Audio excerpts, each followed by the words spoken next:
A stunning new threat has emerged at the heart of India. Just meters from Delhi's Red Fort, an explosives-laden I-20 car blew up at traffic signal last evening and it left 9 people dead and many injured. At the moment, we're joined by former top cop Kiran Bedi on the broadcast. Let's go to her. As you are reading up and coming across developments and updates related to the blast, what are the key questions that come to your mind? I think the progress seems to have already been made. I think a closer link between what's happened in the recovery in Faridabad and in Red Fort, and some commonalities. I think forensics will establish, the DNA will establish. I think the fact that the government of India has brought all key intelligence agencies together to put their heads together now, rather than play a relay. And it's a collective investigation. I think this is the right way to do it. I don't see very long before we will be able to unearth the whole terror outfit. You know, what's concerning and worrying at the same time is that we don't know where all of the RDX that was being stored in Faridabad and other arms and ammunition were going to be used. What were the targets on the radar? What could have been their agenda, their plan? All of that, of course, will come out during the interrogation, but that does scare people when they look at the magnitude, the scale of arms and ammunition and RDX that has been seized. What was their plan is something that everybody wants to know. That's what interrogation will tell us. The family linkages, I think the family has to account for. Family has been identified and they cannot feign ignorance. You cannot be ignorant about what your boys and girls are doing, your daughters and sons are doing. And even the teachers where they've studied, were they aware of this radicalization happening? I think there's a lot of back and forth which will go on. Do you believe the narrative is going to change a little bit now? Because, we're not looking at people who were not doing anything, were part of groups and organizations where they were brainwashed and radicalized. We're looking at educated individuals, doctors. That's exactly the point. We need to know where have they studied? Who's been radicalizing them? But this is not the first time of radicalization. Radicalization is the problem in this country today. I'm personally aware of certain families who've been radicalized very closely. And then their boys regretted it later for lalach, for greed, for position, for a house, for property, for money. I think this is what is happening, certainly. Now, radicalization is one faith through the other. And the other radicalization is within the faith. What are they set out to be? What do they believe what their faith is meant for? So here are individuals, and this will go on. We have to be more and more prepared to strengthen our intelligence agencies, our educational institutions, the neighborhood watches, the policing on the beat. I think we all need these lessons. We have to strengthen our policing more and more, which means greater investment into law enforcement and intelligence agencies. Right. Does it not become even more challenging for the agencies and investigators when there is no record, at least? Maybe there were criminal antecedents, maybe there was a terror trail, but there's no record. When there's no record, how do such people come under the scanner of the agencies? Well, somewhere there will be a linkage. I think I do see, but this is what I'm saying. More and more, I have to understand, to come to terms that India, we have problems of radicalization. It is existing and it's not going to go away. It can only go worse if we don't be ahead of them. That means greater investment into grassroots intelligence and greater training in criminal investigations and forensics. See, it costs the government.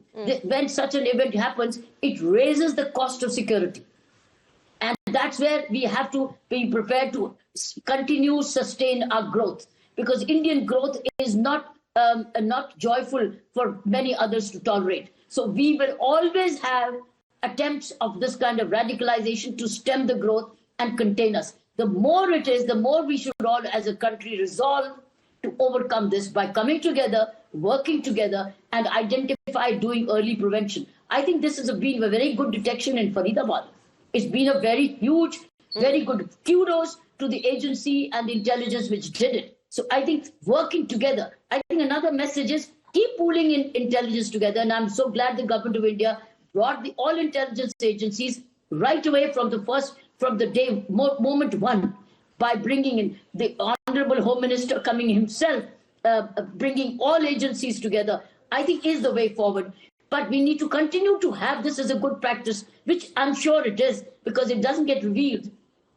But I think this is the way we are working at the moment. That is why I see a very good, quick result of this joint investigation, not competitively. If you see, agencies are no more competing with each other. They're all pooling in together. So you're saying they've all been roped in to work with each other. But, you know, when you say coming together, isn't that the difficult part when you talk about politics? The moment you talk about a cleanup operation or hitting the nail on its head, there'll be narratives of targeting a particular community. We have to be rising above these narratives, and the people must see who's trying to bring in this destructive narrative. I think we have to be cautious. But remember, this is also a fact of life. Certain sections, vested interests will continue to bring this negative narratives. But law enforcement rises above these narratives and does its job collectively, because this is what the people look up to for security. And I think the fact that you've had a very good detection in Faridabad actually is pointing out that things are functioning and delivering.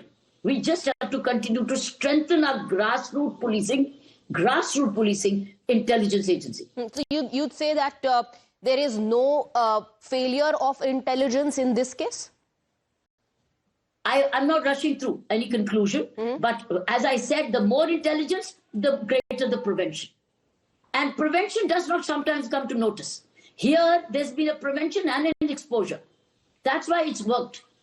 Only prevention doesn't. Let me tell you, in policing, there's massive prevention which goes on and on, which doesn't come to notice. It's only when something happens, you work backwards. Could we have prevented it? As I said, the more prevention means more investment into security agencies. Exactly as after the JNK, after the Pulgama issue, we strengthened more. We went in for greater weaponry, for more and more strengthening of our armed forces, the Navy, Army, and the Air Force. Same thing we have to invest more and more into policing, which means that the country must continue to economically grow to have enough to invest into its law enforcement agencies. Absolutely. So you mean on the grassroots we need to strengthen it? Perhaps, you know, if we manage to do that, then we would be able to stop attempts where people are moving freely, gathering tons of explosives, assault rifles, which happened in this case, and it baffles each one of us as to how were they able to gather all the arms and ammunition, assault rifles, chemicals, circuits, timers, all of it kept in Faridabad. So a lot of community policing is required. The market associations, these vendors, all these people, particularly those wholesalers or retailers who are selling explosives, I think they must be on our data bank and need to be brought together to say and keep a data record who's buying what. So I think that kind of data management now will also be focused on, if not focused.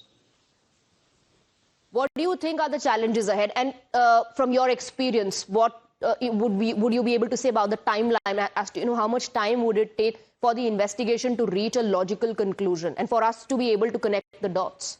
I think I do see connecting of the dots and leading to a destination. But as I said, it's too early to decide, because forensics has to tell us what has been used and why certain things may be missing. Maybe it's a new modus operandi of a mixture. But time will tell, but too early. But the fact that all agencies have come together with their respective expertise, respective intelligence, will work out better and faster. All right. Thank you very much, ma'am, for giving us your time, for speaking to us about the possibilities and the challenges that lie ahead. Thank you very much for joining us.